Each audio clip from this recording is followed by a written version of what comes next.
Welcome to Murder Mile. Today, I'm standing on Allenby Road in Southall, UB1. 1 mile west of the last sighting of Alice Gross. 2 miles north of the Johan family murders. 4 roads southeast of where the unidentified body parts were found in the canal. And a short walk from the old grey woman.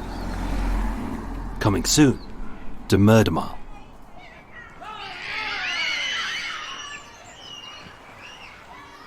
Set on a busy residential street, Dormers Wells High School is an all-inclusive secondary and sixth form. It's a quiet street, but as with all kids, once the little darlings get all sugared up, they dash about like Tasmanian devils with a serious case of the bum grapes, and squeal like Spinal Tap's roadie has set the volume on all of their voices to 11. It's such a horrific din. The collective cacophony can make cats wince, bats weep, and those of us with tinnitus actually wish that the awful humming in our ears would increase. But what there isn't is a memorial to the massacre and the bloodshed which occurred on Wednesday the 11th of November 1987, when murder came to this quiet little street. Rebuilt in 2011, a £30 million regeneration project has replaced the old high school with a thoroughly modern one. And although the sounds of squealing and screaming still remain, what it erased was the tragic memory of one of Britain's only school shootings. A mass murder which was barely reported and is almost forgotten. My name is Michael. I'm your tour guide, and this is Murder Mile. Episode 247, The Dormers Wells Massacre.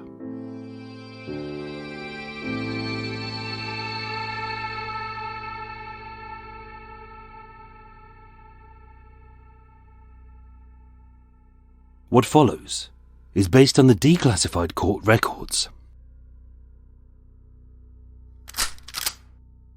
Gun control.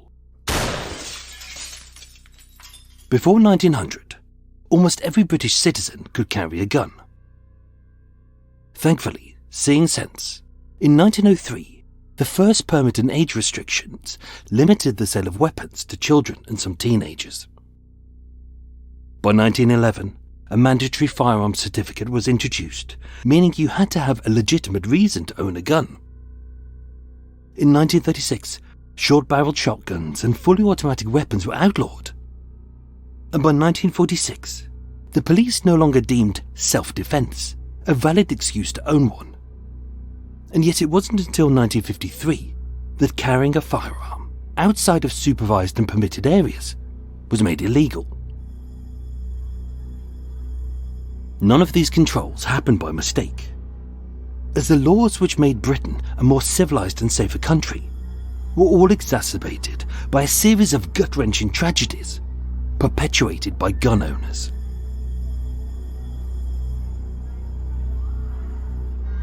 On the 13th of March 1996, in Dunblane, a small town outside of Stirling in Scotland, 43-year-old former Scout leader Thomas Hamilton entered Dunblane Primary School armed with 4 handguns. Angry at being blacklisted, having committed sex crimes against minors, he opened fire, wounding 15, and murdering in cold blood teacher Gwen Mayer and 16 of her young pupils, who were all aged between 5 and 6.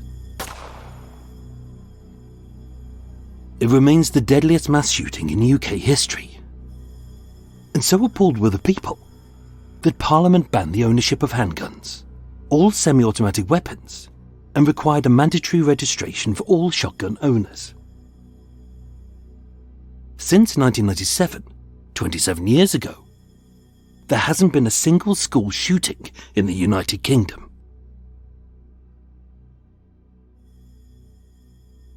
But it wasn't a single mass shooting which led to this change in the law.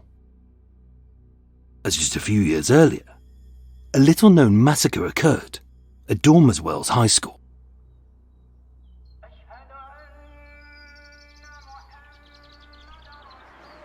The target, some say, was a guru. On the 7th of December 1953, in Bathala, the 8th largest city in the Punjab, Maharaj Darshan Das Ji was born as the second child of 3 siblings. For some followers of the Sikh faith, Darshan Das was seen as a guru, but with its more orthodox followers only regarding the first 10 leaders of Sikhism as the true gurus. For others, Das was little more than a fake sage in what was a politically volatile time for Sikhs. Held by his followers as a spiritual master, it was said that his birth was prophesied in Baibala Janan Sakai, the biographies of the founder of Sikhism, which states that the light of Guru Nanak Dev Ji will reappear in the town of Bathala and will be born into a Jat Brahmin family, which he was. With his life story chronicled by his worshippers, it is said that, at the time of his birth, a snake dropped onto his bed and immediately vanished.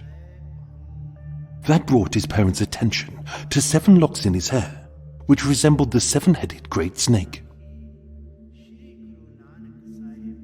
As word spread about the boy and his unusual locks of hair, yogis, pirs and fakirs would stop and see the young Maharaj sitting outside on the doorstep, in which they would bow and pay their respects to him. For many Sikhs, Das was not an ordinary child, as when he visited a nearby eye hospital, his chroniclers state, he would comfort patients with his polite words, and anything he said to them would come true. In 1966, when Das was just 13 years old, while feeding the family's buffalo with a bale of hay which was too heavy to lift, a figure in a white robe with a long white beard, the man asked him to pay attention to the work he was born to do, and told him that the weight which he was struggling to lift was nothing compared to the weight of the world he was destined to lift upon his shoulders. In his teenage years, it was said, at night, when he was walking down the street, people would notice a light radiating from him, almost as if he was carrying a lamp. If someone was sick in their home, he would enter the doorway and the sick person would immediately feel better. In 1970, age 17, it was said that Das received a second spiritual message, stating that if he wanted to be true, that his true vocation was the service of mankind. So intense was that experience that he remained unconscious for 3 days, and later said by a priest to have been touched by a divine grace. After 40 days of fasting, he knew what he had to do. Giving his first sermon on the 15th of August 1971, this became known as the Day of Enlightenment amongst his worshippers. As over the coming years, as his unique healing powers grew, so did his followers. For many Sikhs, his divinity was proven when on the 16th of February 1980, the Punjab was swathed in the darkness of a solar eclipse, which many believe brings about everything from bad omens to blindness. Reassuring his faithful that no ill would befall them, and it didn't, Das announced the founding of a new faith, Das Dharam, which means service to humanity, and there he laid down its rules and its practices.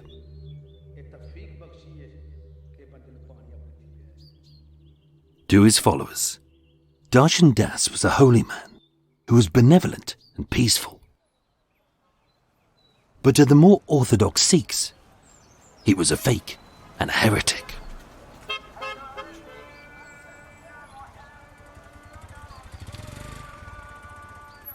Das first came to England on the 23rd of December 1979, 1 year before he founded Das Dharam.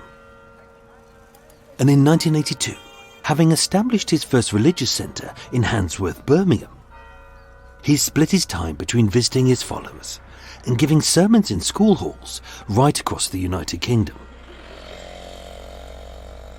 Seen by orthodox Sikhs as a self-styled guru who was disliked by the fundamentalists for his moderate views, Das was a controversial figure during an increased time of infighting and divide in the Sikh faith.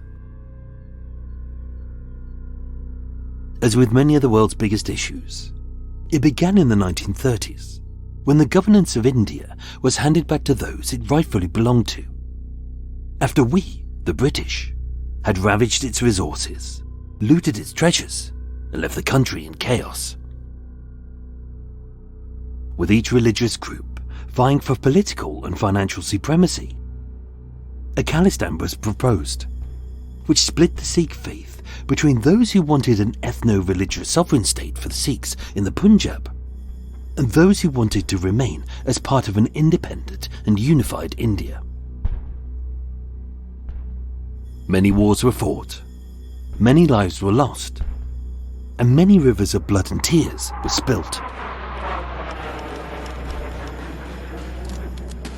1984, 3 years before Das's murder, was a particularly turbulent year for Sikhs, as from the 1st to the 10th of June, Operation Blue Star sought to remove militants and separatists from the holiest Sikh site, the Golden Temple. Seen as a barbaric tragedy, which left 554 Sikh militants and civilians dead, with 83 dead amongst the government forces and 236 wounded, a figure which is still hotly disputed. It marked the start of a bloody insurgence in the Punjab, and it radicalized further its more militant Sikhs. Having condemned the violence by Sikhs fighting for an independent state, with his life frequently in danger, in 1986, a man armed with a sword stormed into a prayer meeting with the intent to kill Darshan Das. That day, his killer failed. But it is said that Das foretold of his own death, as just moments before he was murdered, his chroniclers state, "Someone in the congregation asked, 'What is death?' And he replied, 'Wait 2 minutes, you'll see it with your own eyes.'"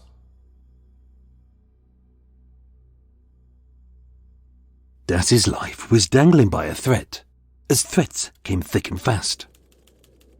But the coverage he received in the press only angered fundamentalist Sikhs even further. In the Sunday Mirror, dated the 7th of September 1986, it states, "John Kensett, he's been miraculously cured and has cancelled his heart operation after meeting the Guru. John said, Darshan Das touched my hands, recited a prayer, and told me to repeat it each night." Although a heart specialist later commented in the article, "I think it would be wrong to put too much credence on an Indian holy man." The mystical Indian guru with the healing powers had come to Britain. And although some believed it, some didn't, and some were scared of it, whereas others were angered by his fake miracles. In the Sunday Mercury, dated the 15th of November 1987, 4 days after his death, it read, "An unnamed Birmingham businessman claimed he lost his family, his parents and his sister, who had fallen under the influence of Darshan Das. He said the self-proclaimed guru preyed on the fears of women. He alleged that Mrs. Das sold bottles of water for £11, claiming they had healing powers, and demanded cash donations for his sect instead of traditional Sikh gifts such as salt, sugar and flour." Although when asked, Chief Inspector Keith Newell of the West Midlands Police said, "We have never had any complaints about activities at the temple." As a precaution, Das's home in Handsworth was protected by alarms, locks and CCTV. Only his killers wouldn't kill him in bed in Birmingham, but in a school in Southall.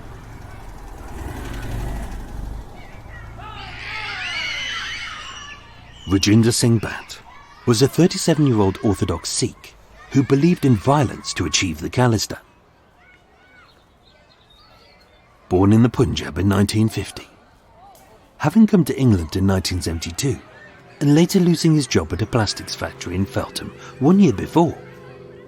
Being unemployed, by 1987 he was living on Burns Avenue in Southall, just a few streets away from the Dormers Wells High School, where every Wednesday Darshan Das preached.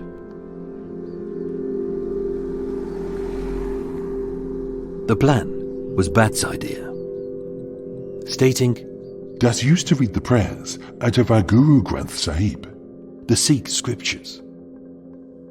Calling himself a guru and being a Singh, I couldn't bear this. He was spoiling our culture. Any person can read the prayers from the Guru Granth Sahib, but he can't call himself a guru. To get closer to his target, and to assess the site of this soon-to-be assassination, Batth attended several of Das's Wednesday evening prayer meetings at the Dormers Wells High School, across the 4 months prior. As a local Sikh, he blended in, and it gave him ample opportunity to assess the room, its exits, its timings, and to get close up to his intended target. But with the congregation ranging from 150 to 300 worshippers, he knew he needed an accomplice with the same political beliefs as him. His name was Mangit Sunder, a 25-year-old factory worker from Sandwell, who Batth knew well, with both men being members of fundamentalist groups within the International Sikh Youth Federation. Batth's intention was sketchy at best. As to the police, he confessed that he intended to murder Das, stating, We thought if he called himself Guru again, we'd shoot him. I have been to these sessions many times, thinking he would stop, but did not. That's why I shot him. Later changing this to, I thought I would hit him in the legs. A statement which went against all of the evidence. But later at his trial, he changed the story again to, We plan to use the guns to force the audience to listen to our words.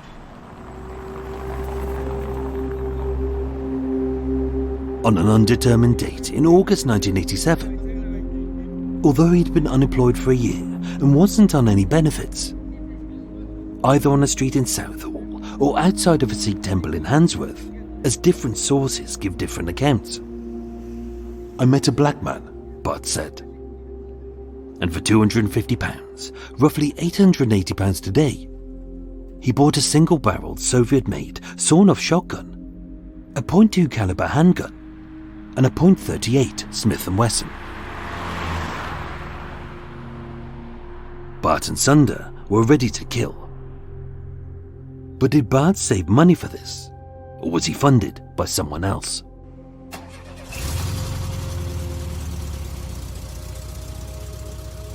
Wednesday the 11th of November 1987 was a typical British day as a cold wet drizzle howled amongst the biting wind. That day, from noon onwards, Batth and Sunder drove a second-hand car, said to be a Datsun, which they'd purchased as a getaway car, and drove it around Southall with the guns in the boot. Driving to an isolated spot, Batth and Sunder loaded the guns, which they split amongst each other. Sunder had the sawn-off shotgun and the pistol, said to be a Luger, and Batth had the .38 Smith & Wesson, which may seem unfair, but with the pistol holding just 6 bullets and the shotgun holding just 2, Batth's .38 revolver was loaded with 6 bullets, and in his jacket he'd stashed 8 spare if he needed them. At a tree, Batth test-fired his revolver, and with Sunder strapping the shotgun and the pistol to his chest, and Batth hiding the pistol in his waist strap, They parked on Allenby Road at 9 p.m. and headed in.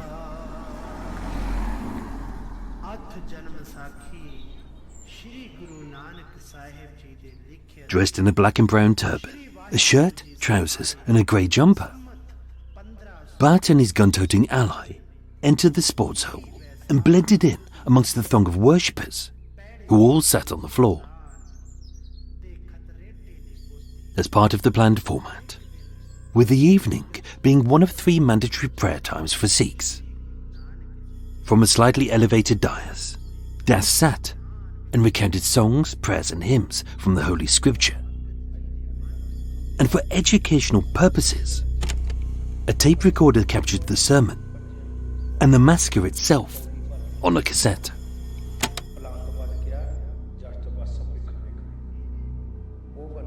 At roughly 9:30 p.m, with the prayer meeting coming to an end, some of the congregation said Batth looked ill at ease, having shifted uncomfortably as Das came amongst the congregation to talk to the people, to answer the questions. And Batth said, making them bow to his feet. But it was as Das spoke the words, "We imagine in Punjabi," that Sunder suddenly shouted, "You dog!" and pulled out his sawn-off shotgun.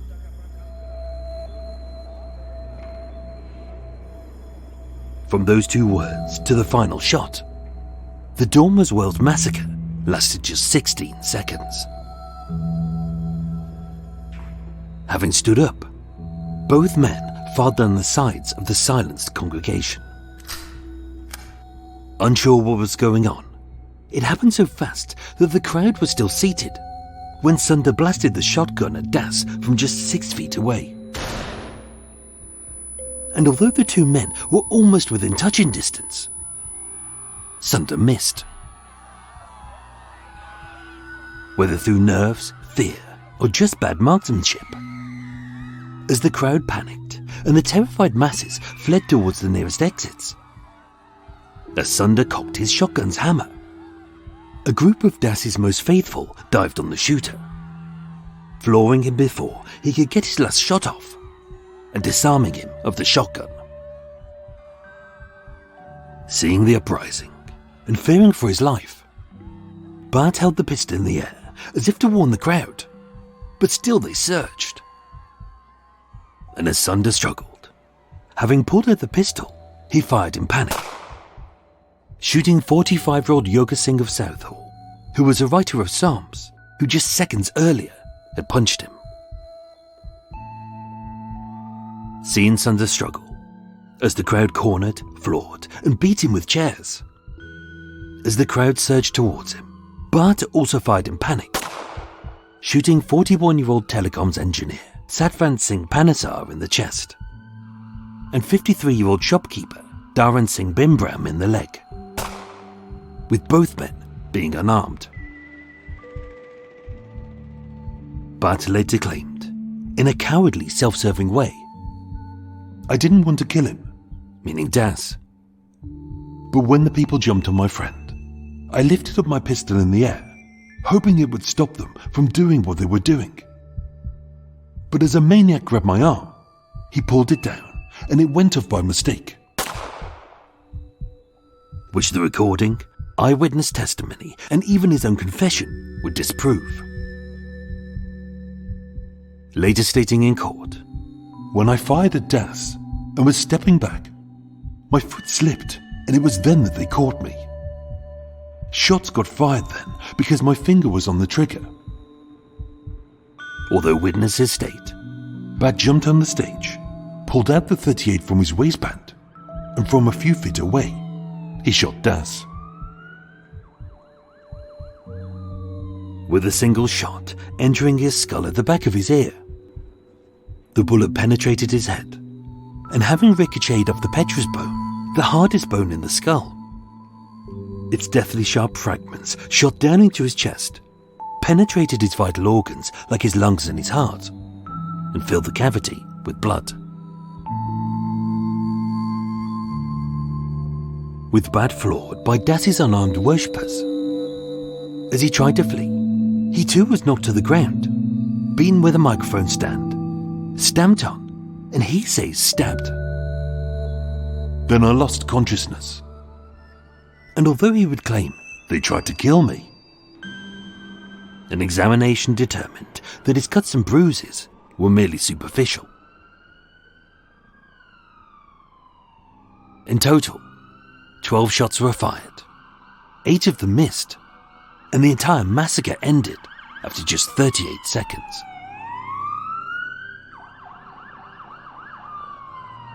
Police and ambulances from nearby Southall police station and Ealing Hospital were on site in minutes.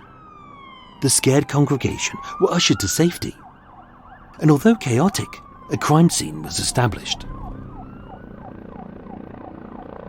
Inspector Geoffrey Bryden and Detective Inspector Paul Seacombe obtained testimony from more than 150 witnesses. The guns were retrieved, fingerprints were found, and both shooters were questioned. Of the 4 men shot, with the bullet entering Bimbra's leg, he made a good recovery and was released from hospital 9 days later. Yoga Singh, the Psalms writer who always accompanied Das, was shot in the stomach and died 5 hours later after surgery. Panesar, the British telecoms engineer, remained critical for 2 weeks, and although he was transferred to Charing Cross Hospital to be put on a kidney machine, he died, leaving a widow, a 9-year-old son, and 2 twin daughters aged just 5.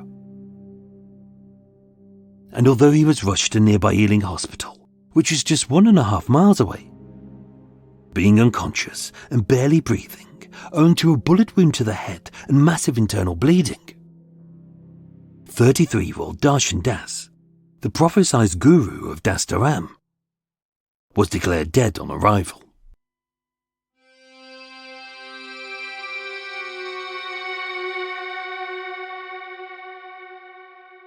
As expected, some sects of Sikhism condemn the murders as despicable. And although the Punjab Times reported that the International Sikh Youth Federation, who both Sunder and Batth were members of, had praised the efforts of the murderers, they later denied any connection with the incident. Arrested and charged with 3 counts of murder and 1 of attempted murder, Sunder was said to be cooperative, while Batth claimed that he didn't speak English, which he did. He repeatedly lied in his statements, and although he was declared fit to be interviewed, he routinely complained that he had a headache. Given the risk of retaliation that these murders had unleashed, Batth and Sunder were transported in an armoured van to the Old Bailey, where their 14-day trial began on Monday the 20th of February 1989. With Mangit Sunder pleading guilty to the murder of Darshan Das and the manslaughter reduced to the lesser charge of malicious wounding of Satvan Panesar. On the 9th of March 1989, he was sentenced to life in prison with a minimum of 20 years, plus 8 years to be served concurrently.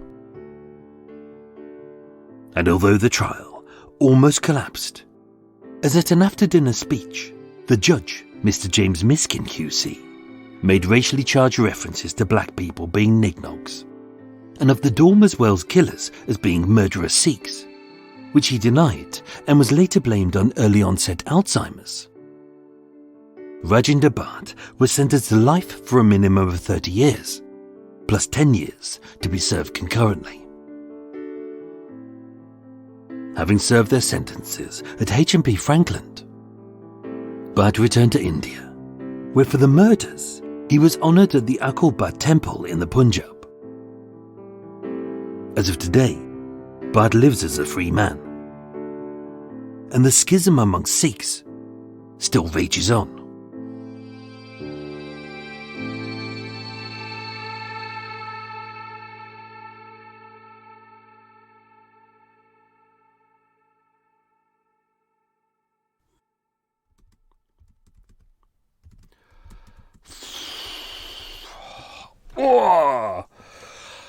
So there we go, folks. Welcome to Extra Mile, the unscripted, unedited bit. If you're new to the show, this is kind of the bit afterwards. I have a little chat.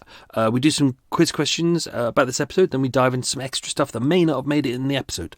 Don't forget, as always, I haven't edited the episode yet, so bits that we may talk about may be in the episode, there may not be. I'm just going to take your little hat off. There we go. Little hat is off. Oh, blimey, folks. Oh, tired. It's evening and I'm not normally recording in the evening, but that's an evening record. Oh, that was a difficult one. Because there's lots in there that it was really interesting, because it was one of those cases where ages ago I thought to myself, I'd love to cover that case, but there's almost nothing about it. If you type in the Dormers Wells shooting, there's almost nothing on the internet. It kind of there's like about 10 lines on Wikipedia, most of which is incorrect. And there's bits and pieces in the kind of the news archives, but not very much.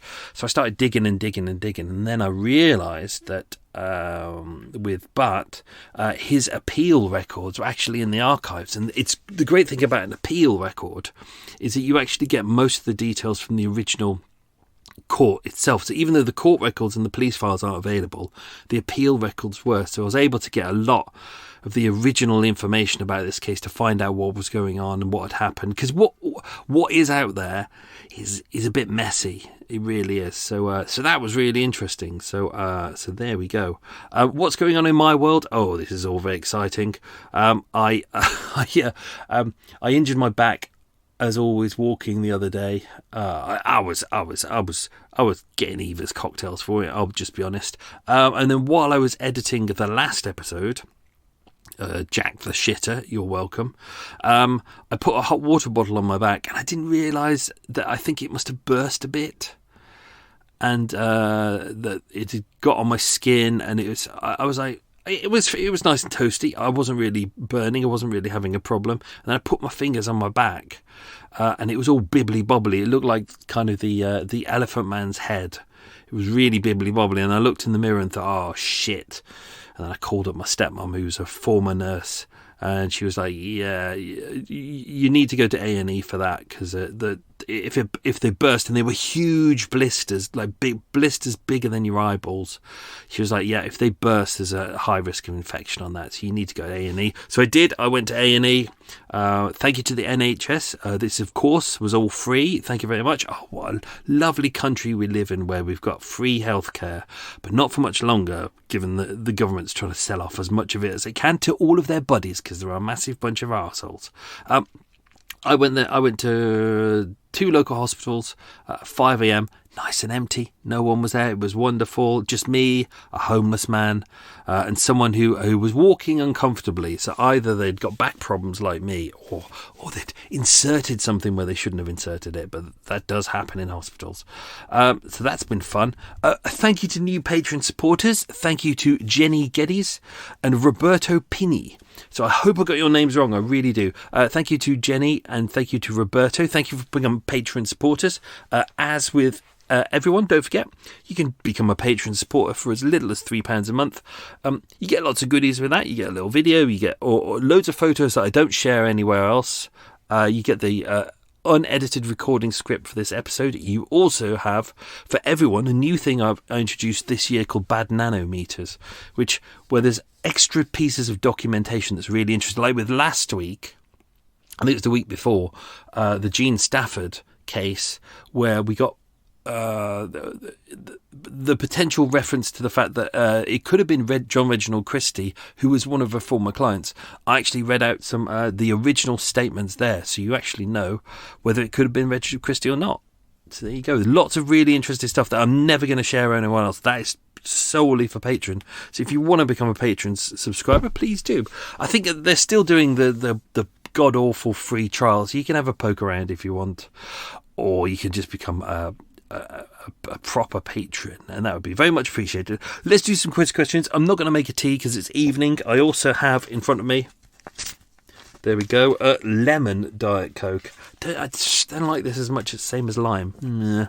Anyway, let's dive into some of these questions. Don't forget, I haven't edited these episodes, and here I've just realised that 2 of the questions I've already edited it while I was because sometimes when I'm recording it, I'll say the words and then I go, that, even though I've rehearsed it in advance, it's only when you're reading them out that sometimes you go through and go, nah, that needs to go. I'll get rid of that. So 2 I've already got rid of. So question number 1, what year did we, i.e. Britain, start implementing gun control? Question number 2 and 3 you won't get, but this was an interesting little statistic at the start that I put in there about gun control. So this was actually the line. I've taken this out. Ever since we've introduced gun control, so currently we have about 30 gun deaths a year in Great Britain, which is not much. In comparison, I hate to say this, to America, sorry guys, I'm going to pick on you guys again, because of your lack of gun control, and in some places there's almost none. You have 19,500 gun deaths every year. And given the fact that your population is only 5 times more than ours, we have 30 gun deaths a year because we still have some pricks walking around going, you get me as gangster, me as shoot you. We have 30 gun deaths a year. You have 53 a day. A day. Yeah, you got a problem. So that was one of the quiz questions, but it's not there anymore. So that was question number 2. How many gun deaths are there in Britain every year? There's 30. You can have that as a point if you want to. And how many are there in America? 19,500. 19,500, and we have 30. What the fuck? Question number 4. Where was Das born? What city? Question number 5, what did the 7 locks of his hair represent as a boy? Question number 6, what was Das doing when he first saw, I'm going to say God, but it was kind of a spiritual being. What was he doing? Question number 7, what accident happened to the second buffalo who he rescued with a miracle? Ooh. Question number 8, what year did Das come to England? Question number 9, what was the name of the operation which ended in more than 650 deaths? And question number 10, that operation occurred at which temple? So let's dive into some extra stuff. This is kind of stuff that didn't make it into that episode. Obviously, the really juicy stuff I'm saving for bad nanometers. You're welcome. It is...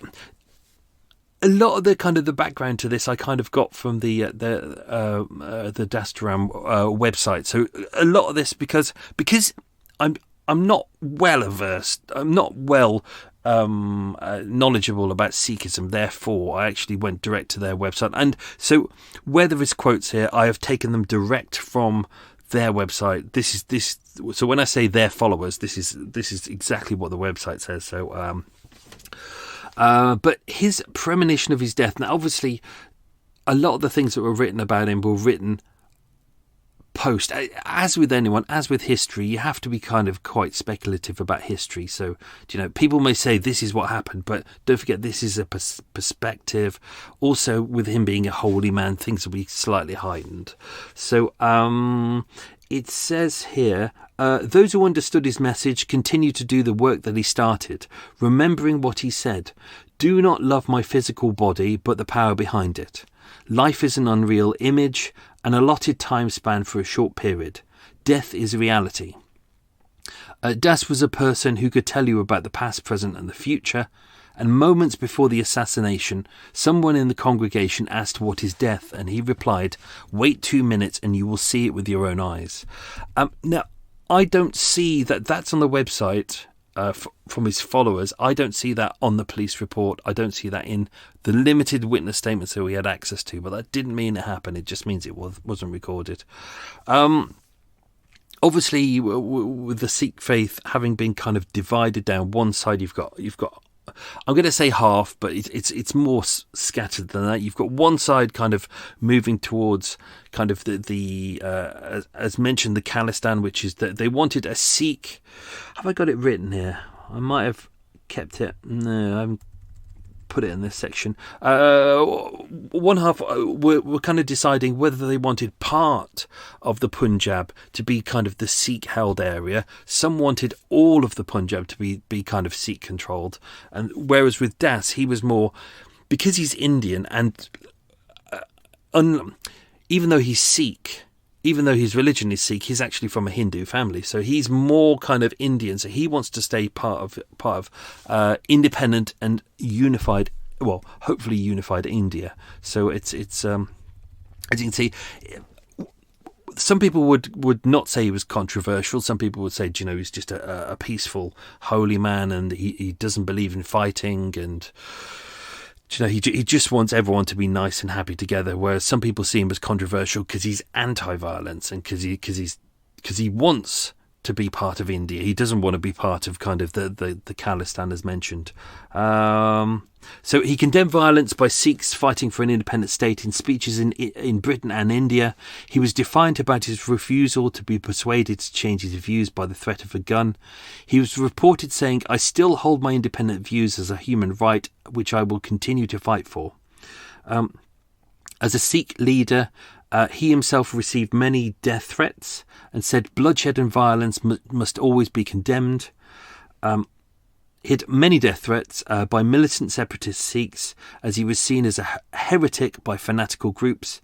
What angered them most was his stance on that there should be a unified India, and he openly condemned violence by Sikhs. So it's interesting that people hate him because he's anti-violence, but then again, we've seen that quite often in the world, that people go, "Oh, what are you, some kind of idiot? You don't believe in violence." And it's like some people are just naturally, inherently predestined towards violence. Some people are towards peace, which is kind of interesting, isn't it? In 1986, a man with a sword stormed an open-air prayer meeting in Birmingham and tried to kill him.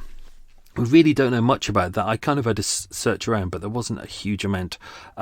I'm going to read those stories that ended up in the press because we only got a glimpse of them in there. So, Sunday Mirror, 7th of September 1986. I'll be honest, before I approached this, I didn't know anything about Darshan Das. So actually going in and learning more about him was actually quite fascinating. This article in the Sunday Mirror, headline, "Man awaiting triple heart bypass, John Kensett, 45 of London, says he has been miraculously cured and has cancelled his operation, which, in commas, surgeons say he needed it to save his life, after meeting the Guru 8 months ago. John said, "I feel fit and healthy and only very occasionally get a small pain in my chest, but not enough to take medication. I have become vegetarian and do not smoke or drink." I mean, that may have done it for you. Darshan Das touched my hands and then recited a prayer and told me to repeat it each night. But a Harley Street heart specialist commented, "I think it would be wrong to put too much credence on an Indian holy man." Well, of course, science people would say that. Which is kind of interesting. Kind of interesting that even in some sects of kind of what you'd say modern medicine, they still today go, "Oh, acupuncture, what a load of old baloney." But it's been around for 2,000 years, and I've used it myself when I've got injured. So I'm going to have it on my back soon because I had it on my knees when they went a couple of years ago, and my shin, cause I've got really bad shin splints. And even though I was told it would take months to repair, they actually did it in about 2 weeks. So actually, sometimes religion can help with repairing. It's a state of mind, it's peacefulness, change of diet. All these things can help, but also, if you believe in religion, it's a power of positivity. And do you know what? Even though I'm not a religious person, maybe there is something there. Maybe there is a God. I personally don't think there is, but maybe there is a God. Maybe he's looking down. Maybe if you ask him nicely, he will help you out. This other article I found was quite negative. So this was Sunday Mercury, 15th of November 1987, which I had to double check a couple of times because that's 4 days after his death. But it says, an unnamed Birmingham businessman claimed he lost his family because of the activities of the Sikh religious leader. He was said to be too frightened to be named, but that he is now separated from his parents and his sisters because they have fallen under the influence of Darshan Das. There's a lot of articles out there, and I found quite a few forums online, which really helped with the background details of a lot of people who kind of said, "Oh, it's a cult," and things like that. But people would say that. But so I tried to get across a balance in this. He said the self-proclaimed guru preyed on the fears of women and encouraged followers to shun non-believers, even members of their own family. He alleged that Mrs. Das sold bottles of water for £11, claiming that they had healing powers, and demanded cash donations for his sect, instead of traditional Sikh temple gifts such as salt, sugar and flour. The businessman said his family was split in 1982 when Mrs. Das promised to when Mr. Das promised to cure his mother's illness and ensnared other relatives. He said, "He ruined my family and many others in Birmingham. They were told to look down on other Sikhs. He came to Britain because there was no money here. He is not interested in traditional gifts, as mentioned, kind of flour, sugar, salt. Only cash. I have secretly filmed him on video, laughing at the people he claimed to have healed." So that's that one of the articles. We don't know a huge amount about Rajinder Singh Batth, who was, the police say, was the ringleader of the operation. He was 37 at the time, unemployed, lived at Burns Avenue in Southall, which is literally 2 roads south of where the school was. Born in February 1950. An orthodox Sikh, a traditionalist, believed in a separate state for Sikhs and that the use of violence was necessary to achieve it, and that he firmly believes that there are 10 gurus, whereas this is kind of where the big problem is, because obviously Das is hailed as a guru. Therefore, if you believe that there's 10 gurus and that's it, with him coming along and being, inverted commas, the 11th, that's kind of seen as quite heretical. Interesting in the interviews, he spoke Punjabi. He'd been in the UK since 1970. I can't remember if that was one of the quiz questions. If it is, I don't care. He'd been there since 1972. Bat claimed that he had no real understanding of English, but he'd lived in the UK for more than 15 years, and others claimed that he could speak English. He wasn't fluent, but he could speak English. And although when he was being interviewed, he had to have translators coming in, he kept saying that he didn't know what was going on. He kept saying that he had a headache throughout, even though he'd been assessed. And they said that even though he'd been beaten up by the worshippers who kind of floored him, he was saying, my head hurts, I can't do this interview. Interestingly, he'd never spoken to Das before, and he hadn't threatened him prior, so this was kind of a new idea. There's some kind of talk online that people say that the operation, which is one of the quiz questions, that happened in 1984, that moment had kind of radicalised a lot of young men, especially, according to them, a lot of young men who were in the International Sikh Youth Federation. I can't remember which one it was. Could be, might not be. There's a lot of anger out there, even today. Like, if you were to look at a lot of the videos for Das on there, you will see underneath, you'll see a lot of comments, and you'll see a lot of people who are either pro or anti. There's no real grey area on there at all. So obviously both culprits were strict Sikhs. They really did not like Darshan Das. They regarded his activities as heretical and his preaching as blasphemy. Bat said he only recognised, 10 gurus and did not want fake sages. He said of his motive, because he used to read the prayers out of the Guru Granth Sahib, which is obviously the Sikh scriptures, he'd call himself a guru, and being a Singh, and that's kind of when you're a Sikh, men become Singhs and women become Kaurs, and that kind of becomes part of your name. I couldn't bear this because after the 10 gurus, there's no other guru except Guru Granth Sahib. He was spoiling our culture. We don't want fake sages. Any person can read the prayers from the Guru Granth Sahib, but he can't call himself a guru. We know very little about Mangit Singh Sunder as well. He was 25 years old, a factory worker from Rectory Gardens in Vicarage Street in Oldbury, Sandwell. He had one minor prior conviction. We don't know what it was. It wasn't in the police files, but the judge at the time said it was minor. And he was born in August 1960. As we know, they'd attended 6 or 7 of the meetings in advance over the 3 or 4 months prior. The first 2 or 3, Batth had done it by himself, and then when he recruited Sunder to his group, they regularly attended the Wednesday evening meeting at the Dormers Wells High School, which was always the same format, always the same timings, always the same room, often the same people. So it was often easy to kind of assess what was going to go on. The gun itself, some people say that he got it from outside of a Sikh temple in Handsworth. I think that's speculation, because in the court records it says that he met, inverted commas, a black man in the street in Southall, which kind of makes more sense, only because he is Southall based as opposed to Handsworth based. That man, the black man, inverted commas, couldn't be tracked down, but said he'd given him 250 quid, which, if you consider at the time, the police found out that when he was a plastics worker, he hadn't been working for a year. He was earning about 100 quid a week at the time.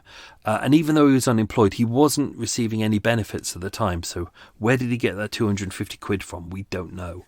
There is speculation that someone was funding him in order to get the guns, but the police were unable to track down who that person was or where the money had come from. Batth said that he'd raised the money himself. Witnesses in the episode, there were obviously quite a lot of witnesses there, and the police were able to get a hell of a lot of statements. It was a really difficult crime scene for the police, because as you can appreciate, it's a small room.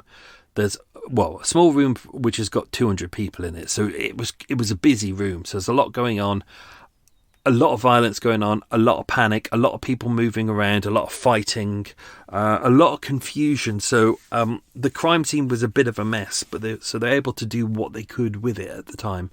And let's not forget it was 1987 as well. One witness said, it was horrible. The Holy Master and his disciples lay bleeding at the front, and the crowd was terrified. I saw a man come in wrapped in a blanket. I think that is Sunder, but Sunder in none of the records is stated as wearing a blanket. And I just thought he was a follower until he pulled out a gun. I did not believe it was a real gun. He started shooting. People were screaming and running out. Everyone panicked. As people ran out, because there's houses immediately opposite, the neighbours spoke of opening their doors to the sounds of women running and screaming from the school hall. One said 2 women were banging on their door and yelling at us to let them in. They were terrified. It was all very distressing. As you can imagine, people are in there with guns and you've no idea what's going on. There was obviously public outrage. I've kind of done. The New Life magazine said the International Sikh Youth Federation said it denied any connection with the incident. On the contrary, they believe it was a sectarian murder due to infighting in the group. They even said that Nanak Dham believed that women gave their allegiance to the Guru rather to their husbands, and this could have been something to do with the death. Again, they're kind of identifying Das as kind of a cult leader. His followers denied this. Das convinced many to become vegetarian, to give up alcohol. He was a simple man who said he was not a Sikh or a Hindu, but a human being. Punjab Times also reported that the International Sikh Youth Federation praised the efforts of the murderers. Obviously, I couldn't find any proof of that in there. The bodies of Das, his follower Yoga Singh, who's originally from Kingston Road in Southall, and Mr. Panesar could not be handed over for burial until after the trial. The committal hearing was originally held at Marylebone Magistrates Court.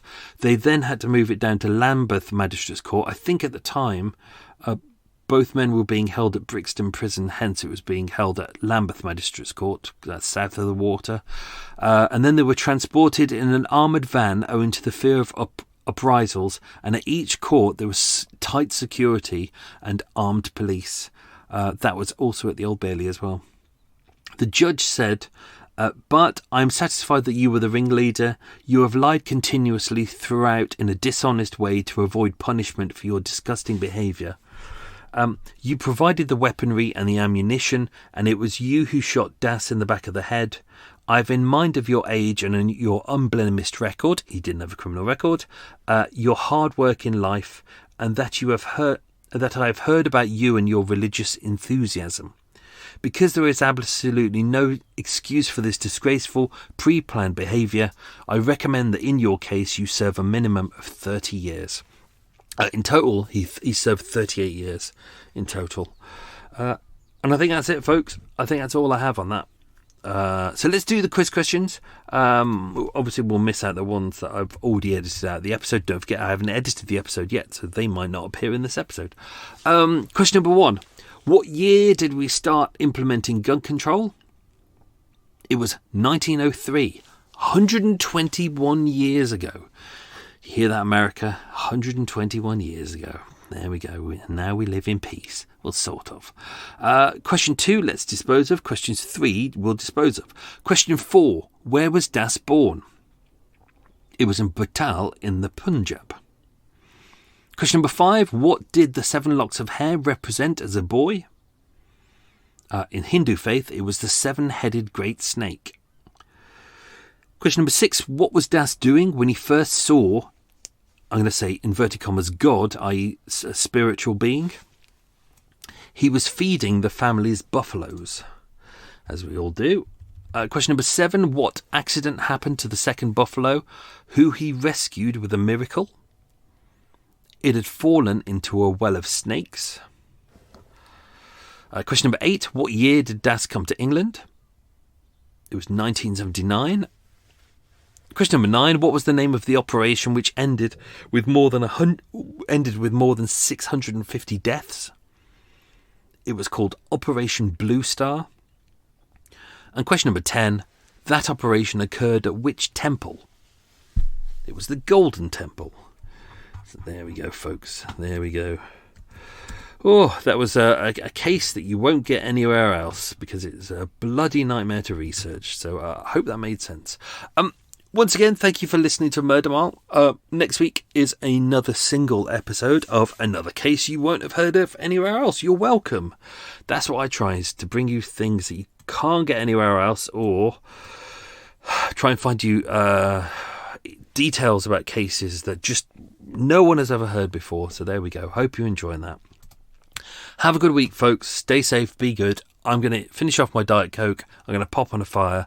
I'm going to rest my back. I'm going to have some dinner because it's gone night time already. Ugh. Have a good one, folks. Stay safe. Lots of love. Bye bye.